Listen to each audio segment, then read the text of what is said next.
Så, titta. Den funkar.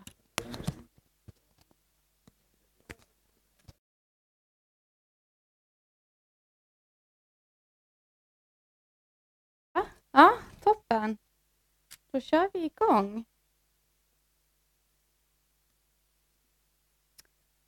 All right, welcome to this seminar by Folk Svar on Youth, Peace and Security. This seminar is broadcasted live and will be available afterwards at the website. My name is Ellen Liljenblad and I am responsible for youth and security at Folk Svar. And I will moderate this seminar today. With me, I have representatives of the global, regional and national youth movements and from the Finnish embassy. And during this seminar, we will discuss, amongst other things, how the Youth, Peace and Security agenda came about, what the resolutions entail, some examples of the implementation of the agenda from Finland and Sweden, and we will try and answer the very small question of what does the agenda mean for defense and security policy. And to the ones of you who are new to this topic, I would like to provide you with some background. Since the UN Security Council adopted the Resolution 2250 on youth, peace and security in 2015, the agenda has gradually taken shape globally and regionally. The term youth, peace and security has been explored in an increasing number of security policy discussions, and youth participation has been highlighted in the global peace building. During the summer of 2018, a new resolution called 2419 was adopted under the Swedish and Peruvian leadership in the Security Council, and it further underlines the importance of a continued focus on youth, peace and security. As well, in 2018, the independent UN study called The Missing Piece was published, which also emphasizes young people's contribution to peace building and conflict prevention. A follow-up study will be made in 2020 by the Secretary General of the UN. Additionally, the UN Youth Strategy 2030 has as one of the priorities a focus on peace, security and humanitarian action.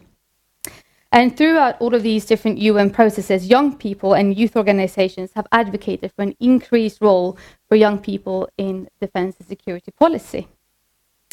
And with that background, I would like to welcome our first panelist, Dejan Bojanic, the Vice President of the European Youth Forum. Welcome. Thank you, Ellen. Right here. Hi, everybody. So, I see that we're starting from the European perspective on the topic. First of all, let me kind of give you a few words about who I am and what the European Youth Forum is. So what we are is that we are the regional youth platform, a platform of youth organizations in Europe with 105 members from all across Europe, including both national youth councils working in every country in Europe where there is one national youth council, as well as kind of bringing together international youth organizations working on the European level, so the European student organizations, European Scouting organizations, youth wings of political parties, and that totals 105 youth networks that are in our membership. And we have been, is this not on? You want me to turn it on? All right, so Dejan, would you first mind telling us about what European Youth Forum is, what you do as a Vice President, and how you've been involved in this agenda? I'll do a quick summary for the recording that the European Youth Forum is a platform of 105 youth organizations in Europe. And what we have been doing to kind of get to the stage in which we are right now, where kind of youth, peace and security agenda exists as an agenda, is that kind of we've had, as a youth movement, kind of two different approaches. One was that we wanted to make sure that the United Nations system recognizes young people as kind of a relevant rights holders group, which then deserves its place in kind of governance of the organization. So just from the simple kind of aspect of, you know, young people want to participate within the work of the UN. The UN is there to kind of make sure that the world lives in peace, and then we have kind of good security policies, and therefore we want kind of young people's participation in all of these processes. But I have to say that there was also another angle through which we've tackled this agenda, and it was not our choice to do it. It was because kind of generally in international multilateralism, young people in the context of kind of peace and security discussions, young people have been always kind of considered the issue, the problem. Young people were perpetuators of violence. Young people are kind of responsible for violent extremism, and so we got this kind of nasty stereotype on us of kind of what we are. And so then we as youth movement, youth organizations united, wanted to change that and wanted to kind of flip it and kind of have a different recognition of young people in the youth in peace and security discussions. And I think from these kind of pressures, we've now had the two resolutions that we have. I also have to say that kind of when when we in the European Youth Forum speak about peace and security, the resolutions, by their name or by their number is something that we try to avoid mentioning, because it's really kind of, it ends up being, just kind of working for the resolutions for the sake of that, rather than having kind of a genuine understanding of what is the role of young people in peace and security. So although we kind of see that the resolutions are really important and they're good as conversation starters, we kind of primarily want to focus on things that happened even before they were adopted, and those things are that young people kind of have been very active in peace building, in kind of actions having to do with the inclusion of marginalized groups, in reconciliation initiatives, etc., etc. I'm going a little bit all over the place now, but it's to give you kind of a taste of what perspectives am I coming from. So yeah. All right. So you've talked a little bit about this, but how would you say that the youth peace and security agenda have enabled your work when it comes to advocacy for young people as a regional youth movement? I think that one thing is that kind of getting that recognition finally, which the resolutions do. They kind of recognize young people as an important rights holders groups, which have the right to participate in peace building. I think that has been a big achievement, because now it's much kind of easier to approach government, to approach international institutions, to approach funders, and to say, okay, this is something that kind of the international community has recognized. We want to kind of have our rightly deserved space into these discussions. Because again, I think that it was mostly difficult to argue why is it important for young people to be involved, and then on top of that, why is it important for European young people to get involved? Because when you are kind of from Europe, it's not kind of, people don't immediately associate you as a young European as a relevant actor in this agenda, and we've been trying to change that. So what is it that you tell them? Why are young people relevant in this agenda? We say, different things. One is specifically on why young Europeans. I mean, many Europeans do come from kind of have experienced conflict. I myself, as a young European who grew up in a conflict-affected country, and those perspectives are important. But then secondly, kind of, it's not just about absence of conflict, like everything that has to do with kind of building inclusive, strong societies. We associate all of that with building peace. And then we see that that's important. That's why it's important for us to be involved. Thirdly is what I mentioned earlier, is that otherwise everybody else is talking about young people as perpetrators of violence, as kind of leading kind of cause behind violent extremism. So that's why we want to kind of make sure that we are involved and give a different angle and different perspective. And then finally, again, it is the right of every young person, as it is the right of every human being, to participate in policy development over issues which affect them, and these things do affect young people. So we want to make sure that young people meet their right to participate in them. Okay. So, but generally, it has been within the UN that youth issues have been situated elsewhere. What do you think was the added value of having a Security Council resolution rather than a resolution in, for example, the UN General Assembly's Third Committee on Social and Humanitarian Issues? I mean, I have to say that for everyone who is kind of involved in how the UN is approaching youth, in the last couple of years, maybe the last 5 or 6 years, there's been like youth are mainstream across every pillar of work of the UN. Kind of youth appear under the work of every individual agency, fund, program. Youth appear in intergovernmental spaces, and that has been good.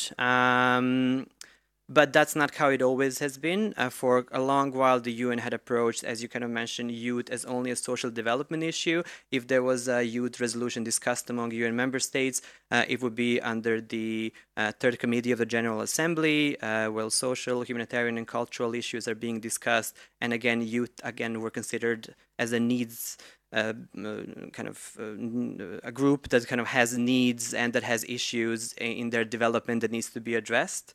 So kind of slowly, I think that with the resolution and also with some discussions at the Human Rights Council, we've placed those conversations elsewhere where it might be even more relevant for us to be. So just the fact that the Security Council is discussing youth issues, the fact that it recognizes the right to participation, the fact that the Security Council have directive power over member states, all those things are very important for us. I also have to say that the resolution is one of the few which define youth as an age group of people between 18 and 29, and that's also something that has been important for us to expand that kind of age bracket for young people, because otherwise in the UN context, often young people are considered as a population of 15 to 24-year-olds, so that's another kind of reason why it was good that that's where discussions are. And I have to say that in addition to kind of how youth are being talked about as a social development issue and now as a kind of a rights holders group in peace and security issues, we also want to make sure that youth are more kind of talked about in the human rights kind of pillar of work of the United Nations. So we're trying to bring discussions about youth to the Human Rights Council. And kind of ideally in the end we would have kind of a good integrated approach to youth as both kind of stakeholders in human rights, peace and security, and sustainable development. All right. So from what I've heard, what you're saying is that as European Youth Forum, you're happy about these resolutions, and what you've been doing is trying to change the narratives and change the stereotypes about young people. Mm-hmm. And I would like to ask you, as a global advocate, would you say that there are any good examples of engagement in the youth, peace and security agenda from states or agencies that you would like to highlight? So one thing that I came to think is, so we, for example, because we work on the European level, we for a while have experienced an absence of attention on youth, peace and security from the side of the European Union. And I think that having the resolution have sparked a lot of discussions at the EU level, which we as the European Youth Forum are being kind of heavily involved with. So in the last during the last presidency in Bulgaria, there were council recommendations kind of having to do or addressing the issue of youth, peace and security. You've mentioned that in the drafting of the UN youth strategy, there is a whole section about this, which normally wouldn't have happened had there not been such a big focus on this. We as the European Youth Forum have also been involved in the creation of this independent progress study on youth, peace and security, which I brought here with me, and essentially it is what it is. So an independent study which kind of tries to examine the progress towards meeting the resolution 2250, because this was kind of developed before and for the purpose of adopting 2419.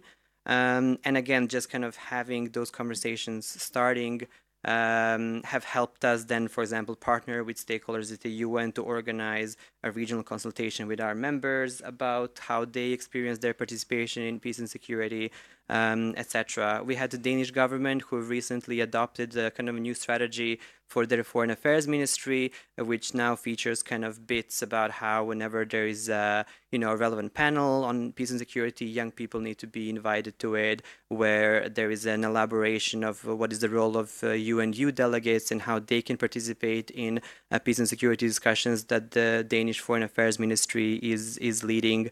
And there are a few other countries. I know that Finland's going to kind of speak next, and they are, from what I know, the only country which is working on a action plan for implementation. So I'm sure that they can elaborate further on how that's working out for them. All right. Thank you so much, Dejan. Thank you, Elin. Going from the global and European level, we'll now move over to the regional and national level. I would like to welcome Johan Linnainmäki from the Youth Council of Finland, Alliancy, and Ville Andersson, Councillor at the Embassy of Finland in Stockholm.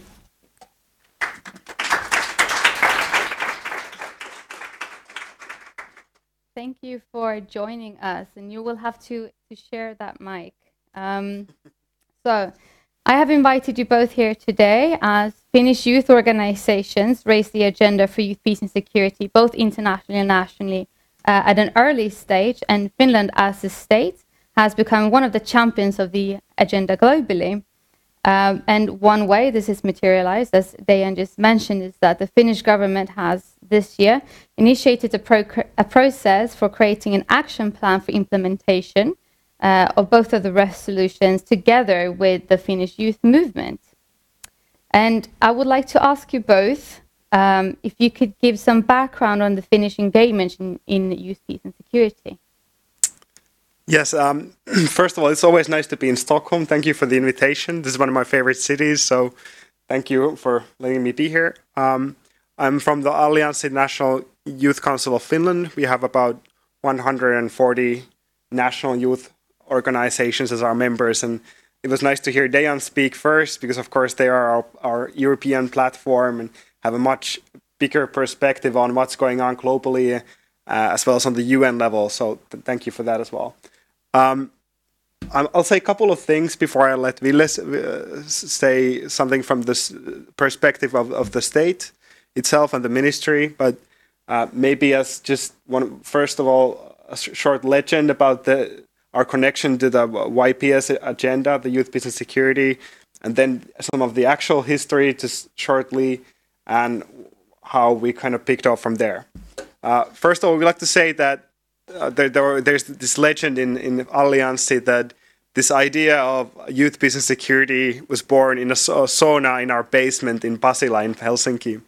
Now, the reality of this story is a bit so and so, as you know, with all legends, it tends to be. But we're still very happy to be one of the first youth organizations to have actually advocated for this resolution to be passed by the UN Security Council. Now, some of the actual history is that in 2011, Alliancy, the National UN Association in Finland, and the Scouts and Guides of Finland gave a letter to Secretary General Ban Ki-moon while he was visiting in Pori, where we stated that it would be a good idea to have the first resolution on youth, peace and security in the history of the UN. Ever since, we've been trying to do our part, but in between 2011 and 2015, a lot of different countries, such as Norway and I know Sweden, have been very strong advocates as well. And as many of you know, Saudi Arabia and the United States were two of the countries that finally kind of pushed the resolution over the edge in the global negotiations. Now, this has been our connection to the story of the youth, peace and security. But maybe just to shortly end this monologue by saying that why we actually wanted to do this. I think there was a great quote in the letter to Ban Ki-moon, which actually was from a 17-year-old person who had been part of these international negotiations somehow, which just said that you've been negotiating my whole life. Don't tell me you need more time for this. We feel that since many countries have very large youth populations, people under 30 years old, it's impossible to solve some of the global problems without including young people in solving those problems. And even though we all know this, it's taken a long time in the UN on the global stage for states to recognize that young people are more than just objects of different kinds of policies that we're trying to implement, that we need to include them in not only in the process planning those policies, but also in the process of making the decisions on those policies. So that's been our story as a youth organization. So I'm sorry for the long monologue, but thank you. Thank you. Ville, do you have anything to add on this? I think I have a lot to add. But thank you also on my behalf for the invitation. I think I'm kind of more comfortable if I can be a little bit less like Quasidomo. So my name is Ville Andersson. I'm here at the embassy. Been here for this is the third year starting, so always nice to stay in Stockholm. My role is to be the kind of represent the governance or administration side, which unfortunately most of the times is dedicated. I mean, this is the boring guy part of the story, but I try to avoid the traps of too much bureaucratic jargon. I was hesitating when I got the invitation to participate in the panel. What would be my approach? Would I kind of, because of course as a guy from the Ministry of Foreign Affairs, I would be able to kind of somehow from somewhere get a list of bullet points, and then I would kind of pang pang pang, and case closed, and that's it. Or risk a more open-ended approach to the question and try to navigate myself to some kind of hopefully still kind of rational way of trying to not explain, but to give some insights of the thinking within from within the government. Why I perhaps have to stress why I think this is a very important topic for the Finnish government at the moment. I chose the latter option of a more open, although it contains some risks. One of them is that I'm not so sure where this will take me. But anyway, I hope it will be more interesting in this way, and at least for myself, it's more interesting in this way. In one of your background kind of notes on the event, I think a question was posted. I mean, why is this relevant from a Finnish perspective? Now I'm not so sure that this, but I would actually like to take to kind of attach the answer to this question, rewind a bit, at least actually quite a lot. If you think of Finland during the 20th century, the trip that Finland actually managed to do, in particular after the Second World War, building a society which today is welfare society with high levels of technology and whatnot. And this happened from actually a very poor agrarian society in a few decades. And at least my reading of this rather remarkable trip is that there was really a strong sense of trying to include the whole society, everybody, to the same process of kind of building the society. And this is not least, I think, visible in the way that our education system was developed during these years. And it still reflects, I would say, rather well the thinking behind our education system, which is, of course, at least the pursuit for everybody having a proper chance, a good, equal education, in order to, be able to participate meaningfully in all the processes that you face as an adult. I think this was key. And in this sense, this is of course not directly the same thing, YPS, but I think it stems from the same source, the kind of the fundamental thinking of inclusion and participation. That and this might be also kind of a part of the narrative typically for a smaller country, that you need to use all the resources that you have, human resources, in a country, in a nation, to fully build and use all the potential of the society. So I think this, in my mind, this kind of inclusive thinking, this YPS, I mean, is kind of, for me, it's a manifestation of the same thinking, actually, that you need to include all those stakeholders who are supposed to be part of the process, to decision making and all the relevant discussions. And I think this is, if we are striving to somehow create sustainable, lasting, well-being in a more sustainable way, I think this is really a key. And in particular, when you think of I think the definition is something like adults, but under 30 years of age of YPS. These are the persons that in a few decades will be the ones who will make the decisions.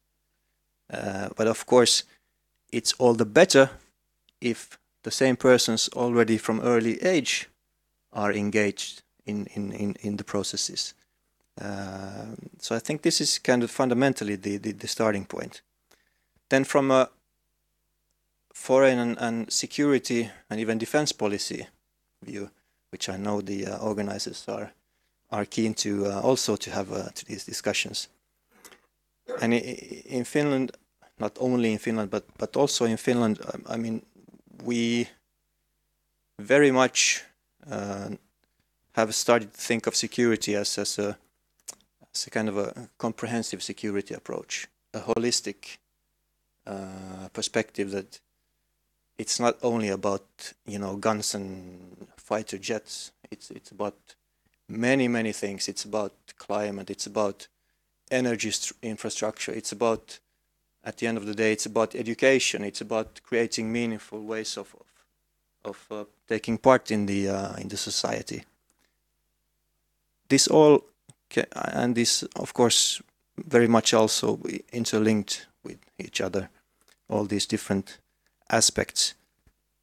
So in a way, the resolutions, they speak a lot about education, training, employment, participation. I think this all kinds of comes together in support of building also a secure society. Very much so. And also, of course, interdependence. We recognize clearly that basically there is no separate incidents, which, I mean, everything is interconnected more or less in some way, directly or indirectly. I think there's so many examples which I don't think we need to kind of start to dwell in, but I mean, this also is one of the key starting points for our security policy thinking. And I think in this sense, it all comes together quite nicely. I think this YPS fits our foreign policy profile, if you like, really well. From our background, the trip that we made, the policy thinking that we have for the time being. So, yeah, that's... and also, I mean, if I had a quick look at our policy strategy papers, I mean, peace mediation and all these questions are really prioritized in Finnish foreign and security policies. So I see this, the Finland is active in the agenda 2250 and 2490. I see it actually as quite a logical step in our foreign and security policy to push for these questions, to be actively engaged. I think it's, and still, if we take really a kind of, I think people often think that security policy is very much self-interest based. And also in this case, of course, there is a strong self-interest aspect also, just because of due to the factors I mentioned, interdependence. By building, of course, a more secure world, we are very much contributing to our own security as well, if not directly avoiding armed conflicts or anything like that, but indirectly then at least. So I would kind of see this question in this broader frames in a way. Yeah. Thank you. I think you also answered my second question, which is how it affects your national defense and security policy. So I'm going to go over to Joel. You are now thank you. You are now right now working on making your national action plan, which you're going to take these resolutions and you're going to make them into something concrete. How are you working to do this? And have you taken any lessons from the work on women, peace and security in doing this? It's not an easy question, but thank you for it. Yes, our Minister of Foreign Affairs, basically when he decided to start this process, said that he wants it to be a youth-led process. And no one at that point knew what that exactly meant. But once we started talking, we kind of realized that what they, as we understood it, want in the Ministry of Foreign Affairs is that we kind of gather the main themes or notions on kind of the foundation for the national action plan on which the ministry can start building on. Because the final document needs to be, of course, a national document approved by the government. So it can't be written by the youth organizations, or there wouldn't be any ownership by the government and the ministries themselves. So what we've been doing or trying to do as best we can as youth organizations is forming a network of interested, not only youth organizations, but youth researchers and students who are interested in the topic, and giving the chance for anyone who's interested in organizing either on their own or together with other people a consultation, which is kind of this focus group type of event, where we try to hear from those young people who we like, specific groups of young people such as minorities or immigrant backgrounds or some other types of groups on what they think about the themes of the resolution. And in addition to that, we of course realize that this on its own is not a very inclusive process, because with limited resources and limited time, you can only do so much. And that's why we've also decided, or we've created this online questionnaire, which we're sending to different groups of people and different types of organizations, such as the Sami Youth Association and some schools in different parts of Finland, to get the geographical diversity in those answers as well. So this is what we've been trying to do. And now we're in the process of gathering or putting those thoughts together and forming this one consistent paper or some kind of notion of different collection of notions on what the government, or we want as young people the government to do on youth, peace and security. And after we're done with this, Ville's colleagues in the Ministry of Foreign Affairs will call their other colleagues in different ministries, such as the Ministry of Defense, Ministry of Education, and bring them to one room and start the process of actually negotiating between the ministries on what each of them can do for this team. All right. So I would like to ask you both a question, but the first one is mainly for you, Joel. As you were very early engaged in this and you've come very far, and now you have something concrete that you're doing, would you say, what are your tips for the youth movement in Sweden and in Europe on how to get involved in the youth, peace and security agenda? And for you, Ville, I want to ask you, what are your advice to other states that would like to get involved in this agenda? Well, first of all, I want to be very careful in saying that Sweden is already very involved in the agenda, and the LSU, our sister organization in Sweden, is very has very knowledgeable people who know a lot about this issue and are engaged. But maybe just in general, so maybe to reflect on some of the experiences that we had in Finland, I feel that where we did well as youth movement was that we didn't wait for anybody else to call us up and ask what we think about youth themes or peace and security themes, but we decided to start pushing forwards and to wait for them to follow us. So, for example, we had or have had this cooperation with youth in Eritrea, and it's not a very popular issue even in the Finnish Foreign Ministry, but we organized these workshops on youth rights, women's rights, and issues of regional peace in Asmara, in the capital of Eritrea. And at that point, our ministry was very skeptical. Okay, well, is this going to work out? Because Eritrea is one of the most closed countries in the world. It's a very tough context to work in any way. But since we had some connections through Church Aid, which is our largest development corporation NGO in Finland, not religiously oriented, even though they have the name, and they get some funding from the church. So we decided to just move forwards, go there and see what we can do in that context, and form this partnership with not only this Finnish NGO, but with the local Eritrean youth. And afterward, we kind of noticed that, well, once we went there and we organized the workshops and started to talk on what we could do further in the future, our ministry started to get interested in, okay, what's going on here? Like, is this working out? And that was really one of the, if I could say, like a good practice for us to find out that you need to kind of start pushing and see where you can get kind of like breakthrough. Because Ville and others in the ministries are very smart people and they're very nice people, but they're also very busy people.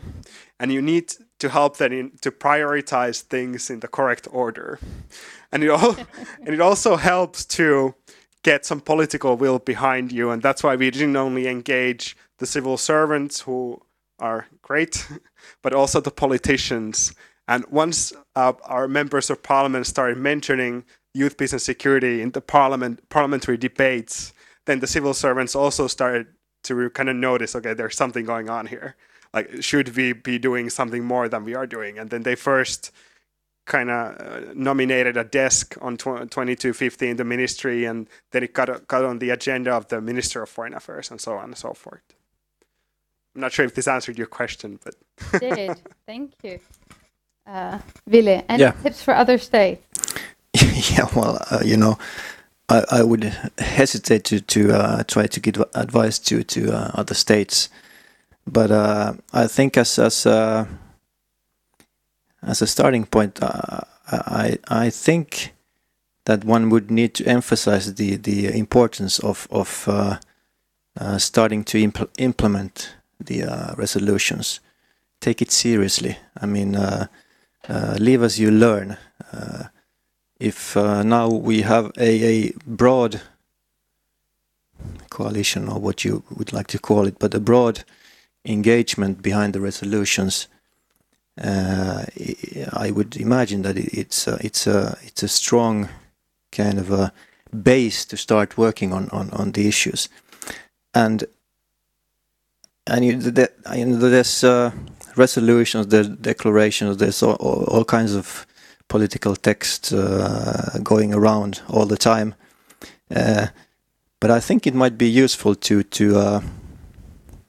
kind of underline that, to get the message through regarding the importance of implementation, would be actually, in my mind, to stress the security aspect, because security policy tends to be, states tend to consider security policy aspects as really crucial to their raison d'être, if you like. This is core functions of the state.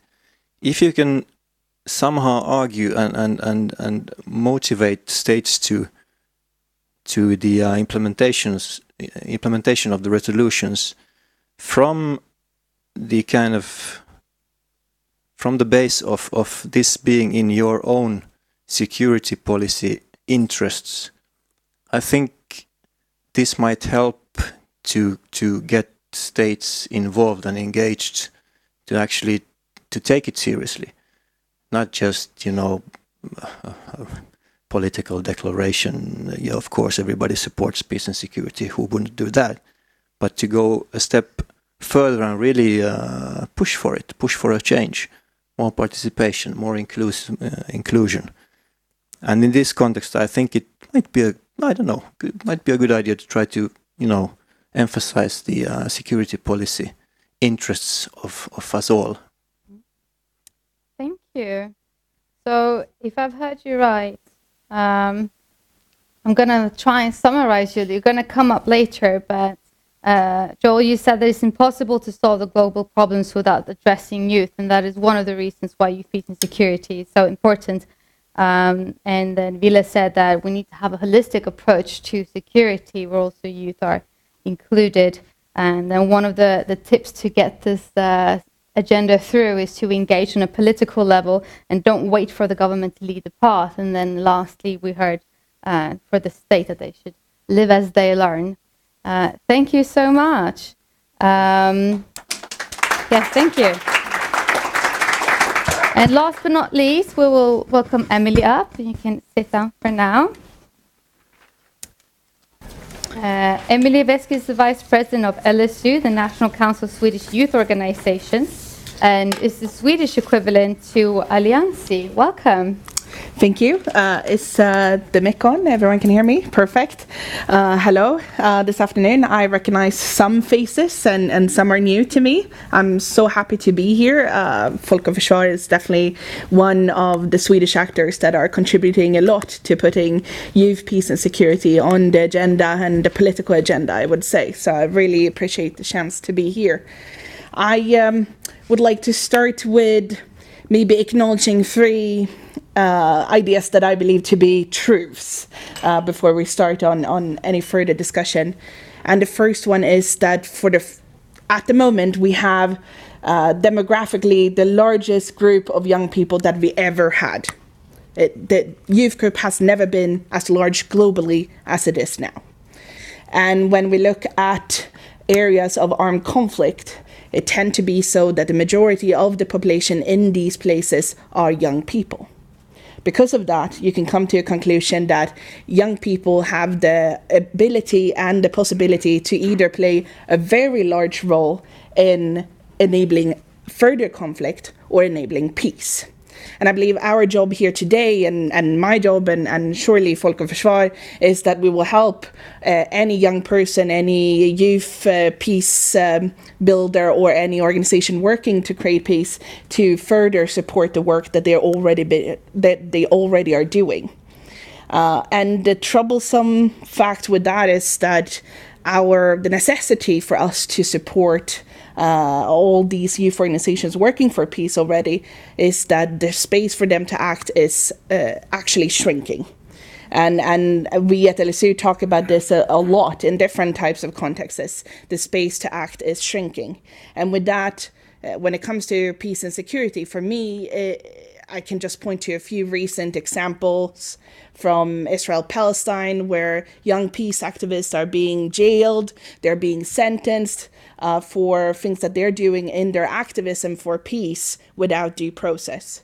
You can also look at another example in a more Western state as the US, where young people speaking out for peace, young people speaking out for peaceful communities or societies or inclusive democracies, their opinions are being illegitimized, such as the protest against weapons and guns in the US. The idea that young people can go out and organize and form their own opinions seem to be so far away from the truth that we shouldn't believe them even when they come out in tens of thousands. Their opinions still don't matter because they might not have formed it or shaped it on their own. And a very recent example, an ongoing example right now in the EU, is that we have certain legislative initiatives being discussed on parliamentarian level concerning the refugee package, where there's been some opinions and some discussions lifted regarding whether civil society organizations, youth organizations that have some sort of activities or operations that deal with refugees, that they should be hindered, they should be stopped, they might even be financially liable for the work they do. And not only for those specific activities that are helping asylum seekers and often children and youth refugees, but also all their activities should be stopped until they stop with the operations that they are doing. So I think there's a desperate and highly relevant need to discuss these resolutions and to talk about the youth, peace and security agenda.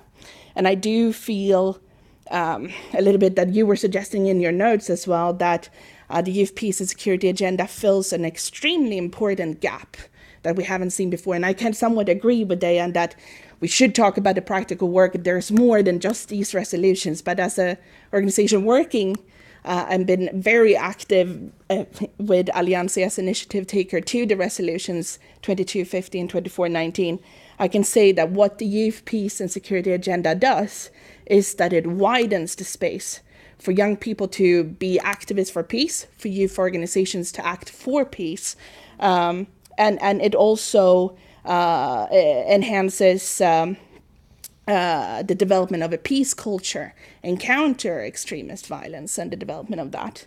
But it also connects, and I think you all mentioned that, the importance that with the youth, peace and security agenda, we connect with the human rights.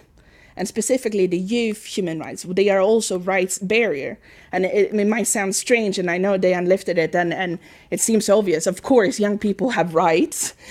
Of course, they have human rights. They are humans.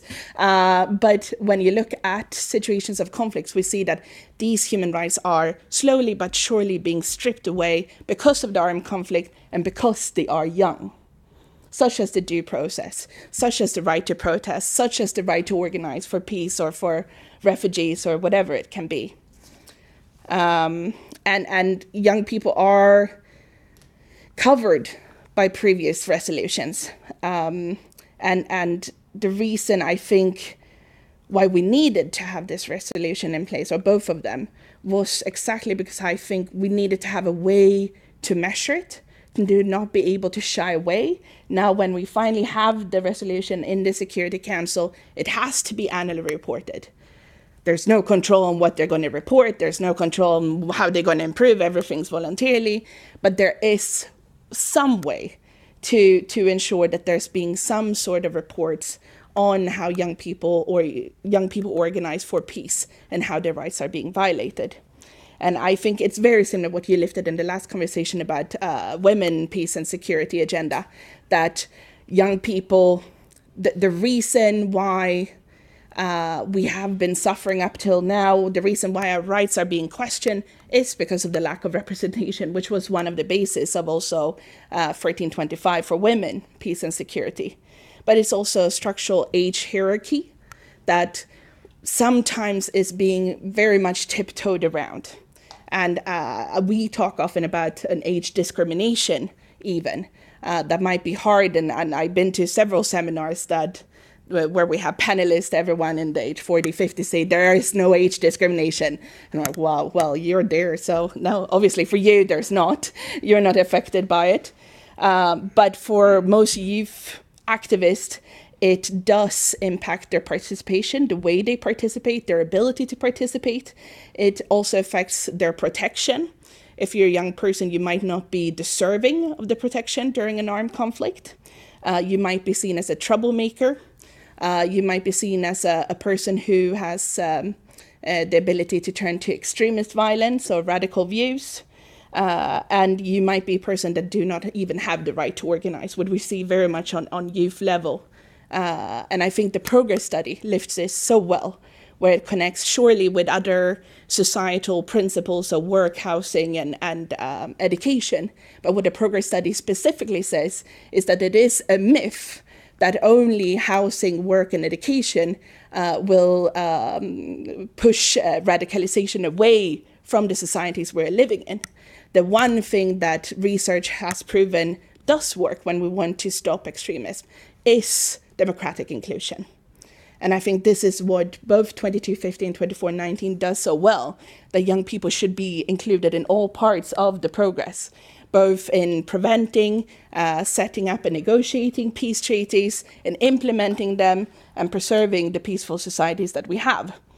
And if we don't realize that young people are not covered by previous resolutions, the risk is that we put the democratic and peaceful development of our societies at risk.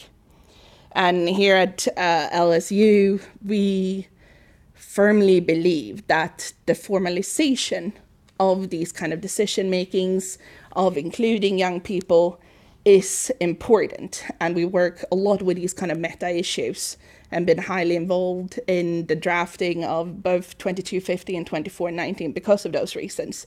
Because we believe that the formalization of youth agency ensures that young people can remain their agency for peace in both good times and bad times. And I would say this is what, maybe not what young people mean to the resolutions or what peace and security, but it's definitely what the resolutions mean to us as a youth movement in Sweden. I mentioned a few parts. I was supposed to talk a little bit more about our specific work, but I do think we need to start talking about the relevance, because I think there's a lot of people out there in power that have not realized, just as in Finland, how relevant and how important it is to inclusion. And we cooperate regularly with organizations or institutions like Folk och Försvar, Folke Bernadotte Academy, the foreign ministry, with certain ministers on developing how they want to involve young people in their consultation processes, but also formally how we can have youth delegates to the certain parts of the UN system. Obviously, there's one missing here in the Security Council, and I think you all noticed on this photo that there's no young people in that photo, just proving that point. And on a member organization, we have almost 90 member organizations now, and a lot of them are contributing to certain ways, either if it's Agenda 2030 with inclusive democracies or inclusive societies, or to the actual peace resolutions. They're doing a lot of this work. 700,000 young people organizing in different ways. And if you look at the progress study, even just being organized, they are promoting peace in Sweden and abroad. But I would like to mention just a few examples. One of our members organizations is Peaceworks, that are working on building capacity and leadership, both among young people in Sweden, but also in conflict context and in post-conflict context, such as Colombia. We also have Sami Norra, that you mentioned, that done huge work on a UN level on highlighting and kind of mapping and being a voice for the indigenous populations that are hit by certain effects and impacts from armed conflict. But we also have the smaller projects, or the ones that might be very far from the corridors of the Security Council, such as the CISV Sweden, that are working on friendship engagements or friendship exchanges, where they talk about how can we have peaceful conversations? How do we build peace from our own actions in our everyday lives? And I think there's so much here that could, for me, this is not about making young people peace builders. It's about recognizing and acknowledging the work that they already are doing and that they have been doing. And I think my last question, because I'm running out of time, to the audience here, is that I would like you to ask yourself, if we're talking about paths forward, if we're talking about what can you do here in your situation, and a lot of you, I can see you're representing youth organizations. For you, it's obvious, you can close your ears. But for the rest of you, is the youth perspective really represented in the work you do? If it's not, make sure it is. Are young people or youth organizations involved in all the phases of the work you do? That means the planning, it means the implementation, and it means the evaluation of the things you do. If they're not, get on it. And lastly, are you partnering with any youth organizations? And I think here Folk och Försvar can be a great representative for very important work, and it's also lifted more on a member state level in Resolution 2250. But are you reaching out a hand and partnering up with youth organizations in the work you do? Are you supporting a youth organization in the work you do? And if you're not, I think the time is now. Thank you so much. Thank you, Emily. All right. And with that, I invite all of you to join us here at the tables. Is that mic on for you? Yeah, it's on. Cool. Should I keep it on, or what do you want me to do? Yes, keep it on. Maybe we can have the mic that you have over there too, just for now, so that they don't have to. Thank you. And you put up your name signs. Thank you. As instructed. You get to have that one. Thank you. Sorry. So I will let all of you ask some questions, but first I have some questions that I would like to ask all of you, and whoever feel inclined to answer, please do so.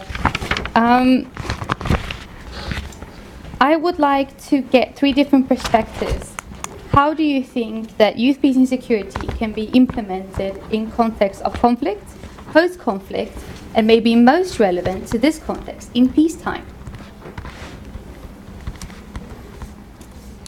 Anyone want to try and get a bite at that one? All right, Ville?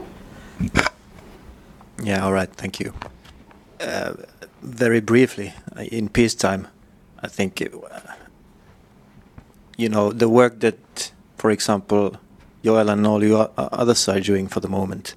I mean, if we are speaking about the resolutions, YPS, so in peacetime and in our countries, of course, it would be rather ridiculous to speak of these issues without young people being present and actively taking part in it. So I think this is the point of departure, that it is you guys who now work actively to be it to create a national action plan or something else, advocacy, whatnot. But this is, in my mind, crucial, and I would like to highlight. I feel very strongly that this feeds into the actual policy decisions that will be taken later on when the process goes on. So, specifically in this context, I think this must be the starting point, and it is. And I feel very encouraged to note that this is the case. Anyone else want to try and answer the same question? I could jump in. Yes. I think it's very interesting. I think we can learn a lot from Finland here, because you have really taken on the resolutions, and what you made different from my perspective anyhow, from the Swedish government side, is that you also said, now we're bringing this home to Finland, and how can we implement it in Finland? And I think here Sweden also have some steps to take. And for me specifically, like if I would mention a few examples, it is that we need to have youth delegates in a lot of these institutions and bodies of the UN system. And specifically the Security Council, if that's where the resolution has ended up. And I do believe we need to start looking on ways that young people can be consulted, not only when it comes to what is called värnplikt. How would you translate that? National service in the military, for example, but also to the larger and the more wider concepts of security and peace. And I would definitely advise, and we handed a long list of recommendations to the foreign ministry, so they're probably already tired of us. But I would like to emphasize that we do need to have money going directed money going to the youth organizations that actually do work with the agenda and are trying to implement it already. And that kind of money is not yet moving. And I think youth organizations are doing a lot. During the refugee crisis, we had a number of organizations that stepped up in Sweden, and among our member organizations that took care of the 70,000 young people that came only in 2016. But they did not get refunded or reimbursed for the work that they did that took a lot of strength and effort from their normal capacity. So I think here it would be interesting to talk on how we can prepare for other types of crises. You also mentioned climate crises and so on that will contribute and make probably the peace and security issues even more alerting globally. So representation, influence, even better, and then, of course, funding to the organizations that are already working with it. Maybe I can mention a couple of things.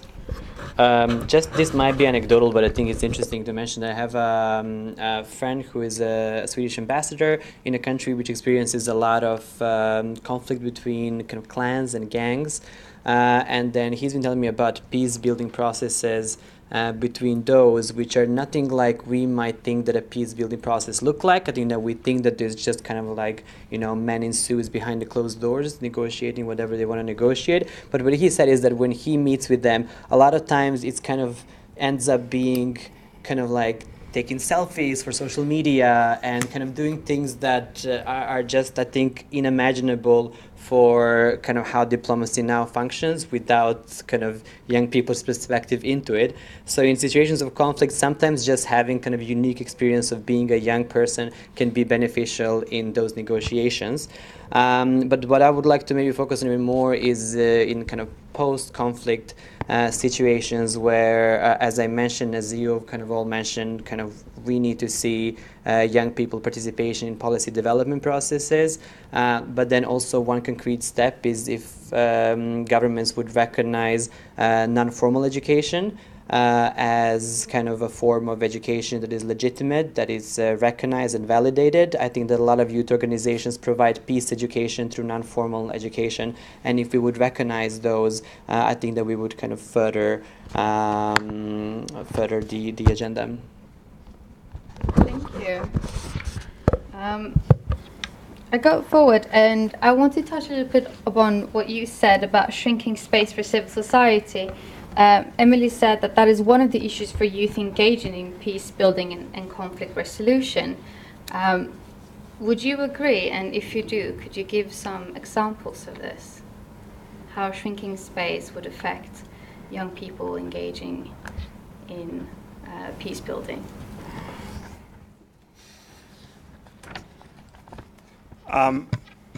Sorry. I'll take a bit broader view first. I think we're living in a time or a moment in which peace building and conflict resolution is more and more difficult because of a few different reasons. One of them being that when the larger states can't really cooperate on anything, it leads to problems that can't be solved. And then maybe the second one would be that the conflicts that we have are more fragmented than before. It's not only conflicts between states or even civil wars anymore. It can be gang violence in certain neighborhoods that just can't be solved on the state level or even the regional level. So that's I think the context that we're operating in. And when you think about the role of civil society in peace building or peace negotiations, I think it's always been difficult. The space hasn't been too broad ever, really, in my opinion. But it's not only a question of coming up with an agreement or formulating a solution to the roots of the crisis that you're trying to solve, but it's also a question of sustaining that state of peace and enforcing it, making it stronger in a way. Like, how do you make sure that once people lay down their arms or the gang violence starts to disappear, it stays that way, and there isn't a new generation of young people who kind of get thrown into the conflict, which feeds the cycle of violence again. I think it's a difficult situation that we're living in. I don't think anyone has any solutions that I've at least heard, but the first thing to do might be to recognize that this kind of traditional peacemaking that we're used to, as Dejan said, that these men in suits in a room in a boardroom, it's not really working at the moment. And once you realize that, then you can start to think, well, how can we engage these new kinds of organizations or networks of young people and other groups as well, who we need to solve those conflicts that we have. One thing that I find interesting about the shrinking space thing is that it's almost like we don't recognize that in many places it's not about shrinking space. You said that there was nothing kind of too broad enough to be shrinked.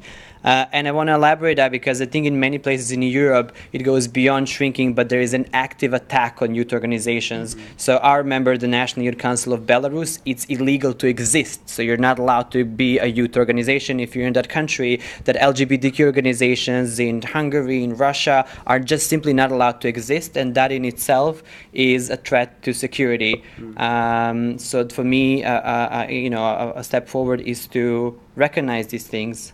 Yeah. All right, thank you. We're going to open up for some questions from the audience. I think we're going to use this, and if Hannah would like to help me. No, it's with me. There you go. Oh, thank you. Yes, I have a question to the representative from Alliancy.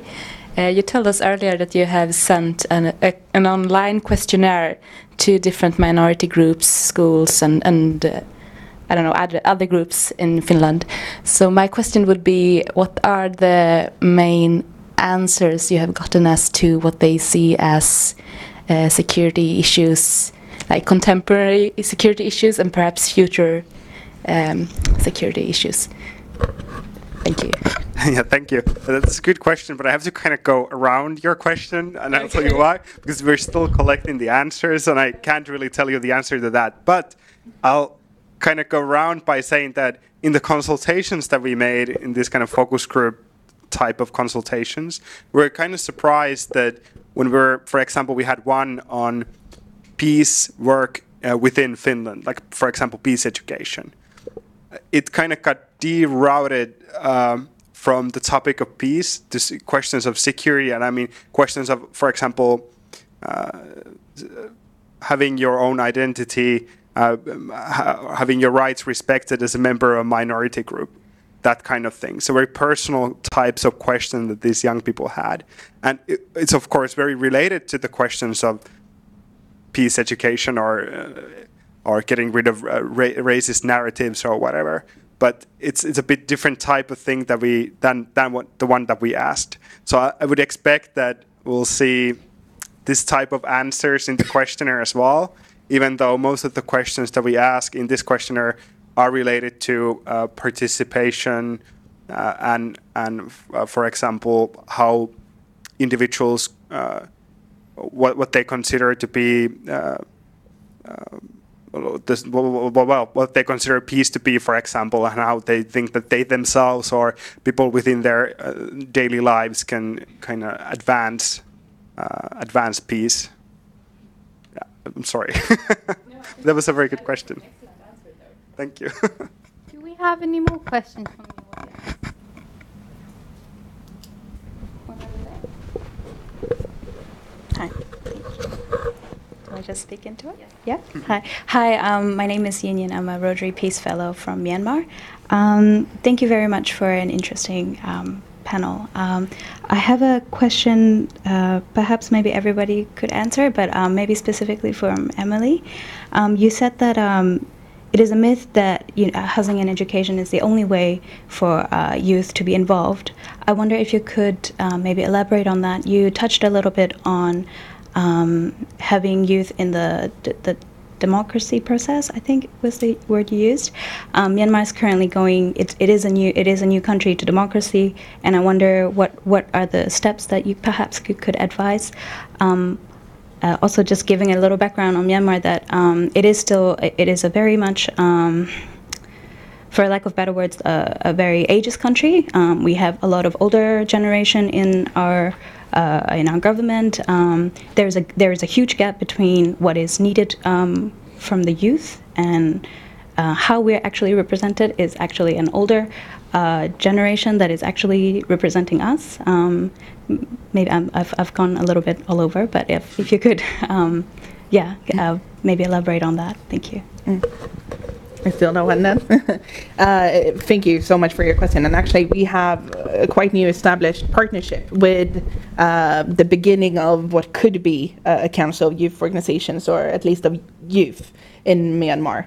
And they were visiting for our AGM together with our Filipino partner organization just 2 weeks ago. And I think you have a very interesting group of people trying to get on to that and working on new types of democratic platforms and for all types of demographic groups in the society and on all levels. And what I was referring to previously was specifically the progress study.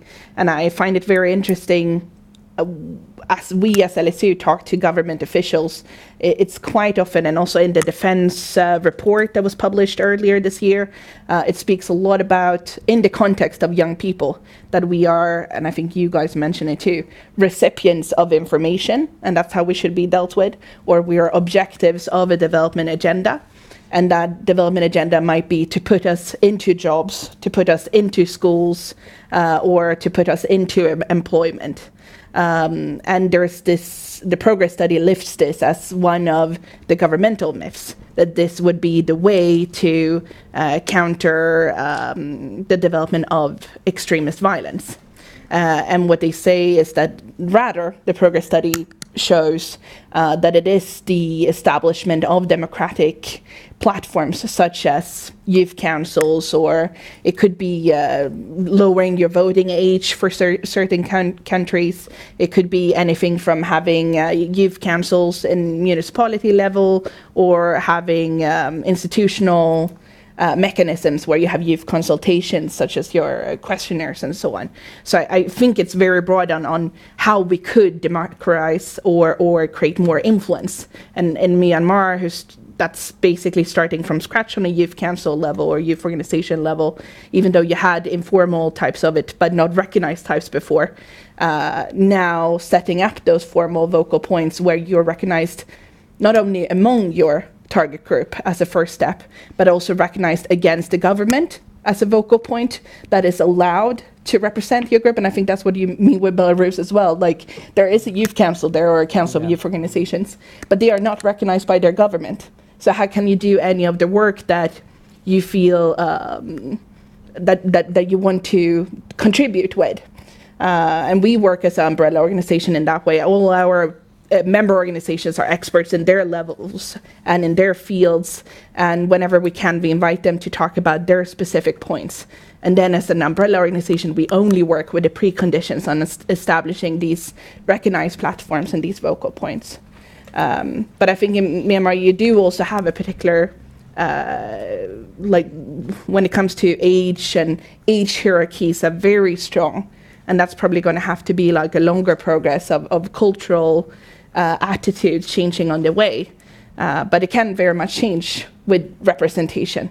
And I think really, like you said there, Joel, you're going to have to step it up.